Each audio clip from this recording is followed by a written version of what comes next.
اب میرے بھائیوں آخری جو آیت آ رہی ہے نا آج کے درس کی، آیت نمبر 24 سورہ توبہ کی، یہ بہت کریٹیکل آیت ہے،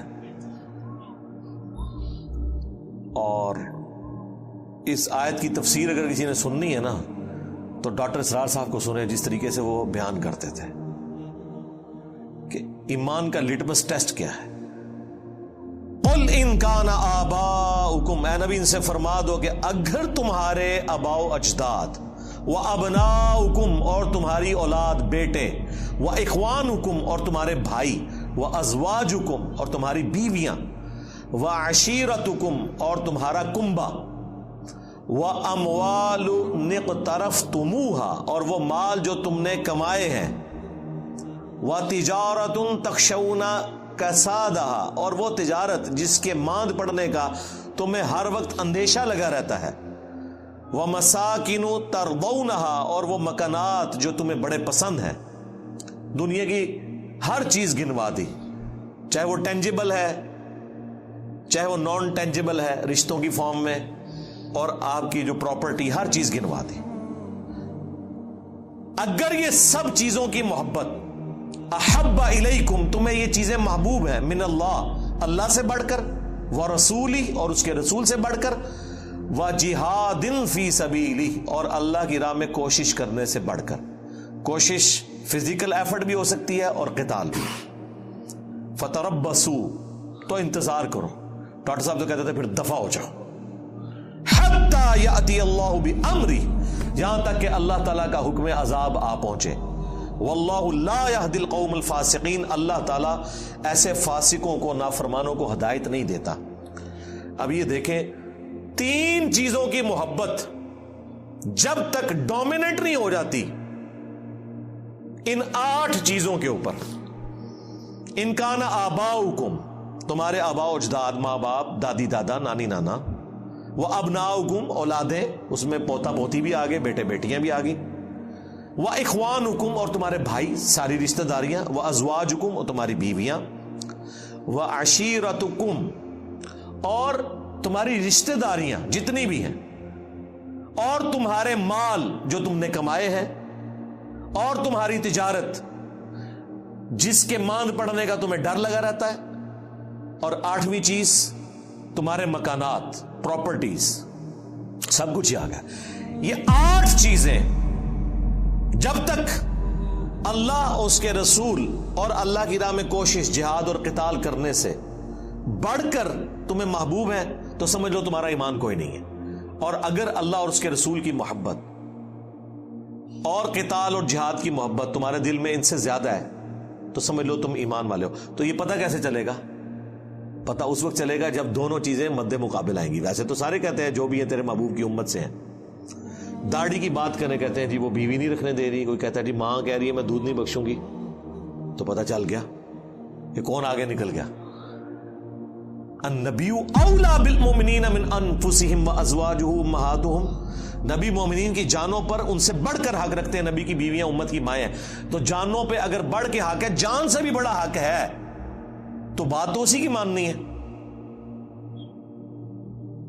اور اللہ کی محبت وہ تو اہل ایمان کے ایمان کی بنیاد ہے، والذین آمنوا اشد حبا للہ، اہل ایمان کی تو نشانی ہے کہ وہ شدید ترین والہانہ وارفتگی میں، دیوانگی میں اللہ سے محبت کرتے ہیں۔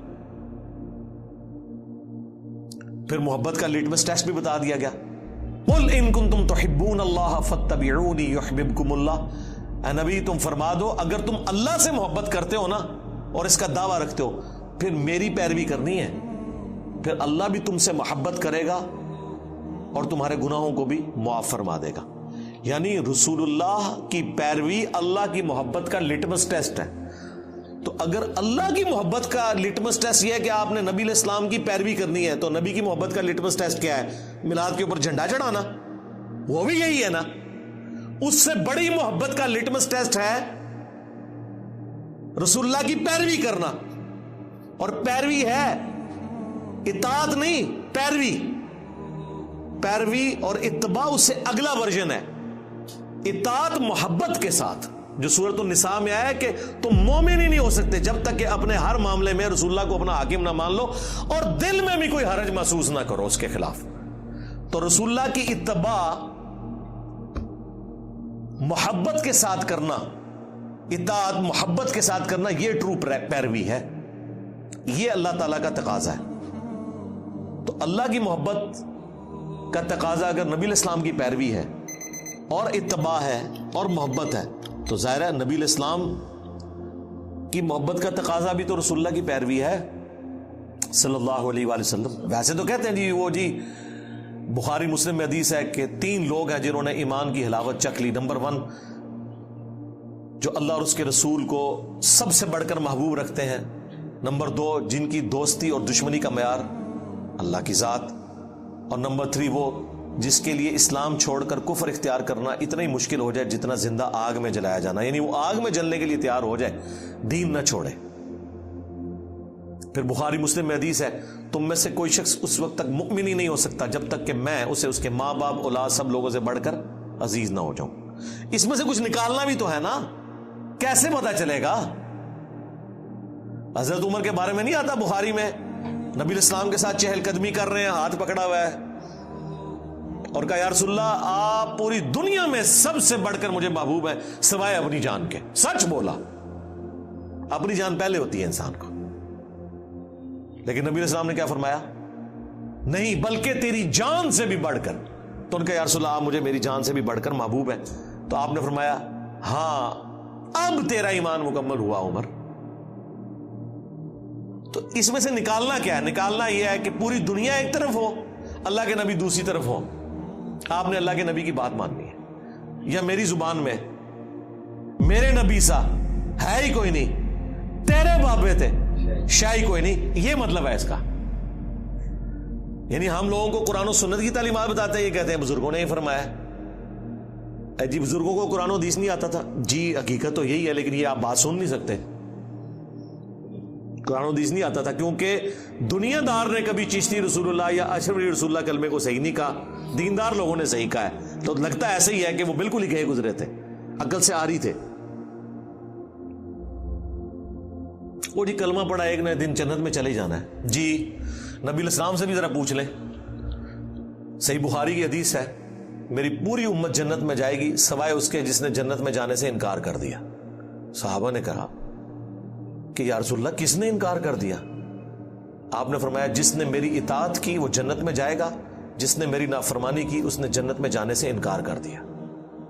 اچھا یہ حدیث کیوں نہیں لوگوں کو بتاتے؟ یہ بھی تو بخاری میں ہے. بخاری سے آپ کو آدھی حدیث بتاتے ہیں کہ نبی علیہ السلام اینڈ پہ نکال لیں گے جس کے دل میں رائی کے دانے کے برابر بھی ایمان ہوا. بھائی جنم سے نکال رہے ہوں گے نا. ہاں پتہ نہیں کتنے 100 سال تک وہ جہنم میں رہے گا، یہ پتہ ہے کسی کو؟ یہاں تو ہم 1 منٹ کے لیے موم بتی کے فلیم پہ ہاتھ نہیں رکھ سکتے. گلا سنو انہاں دیا، ایک پھیرا لگے گا لگ پتہ جائے گا. اللہم من احییتہ منا فاحیہ علی الاسلام ومن توفیتہ منا فتوفہ علی الایمان. سبحانک اللہم وبحمدک اشہد ان لا الہ الا انت استغفرک واتوب الیک وما علینا الا البلاغ المبین. جزاکم اللہ خیرا.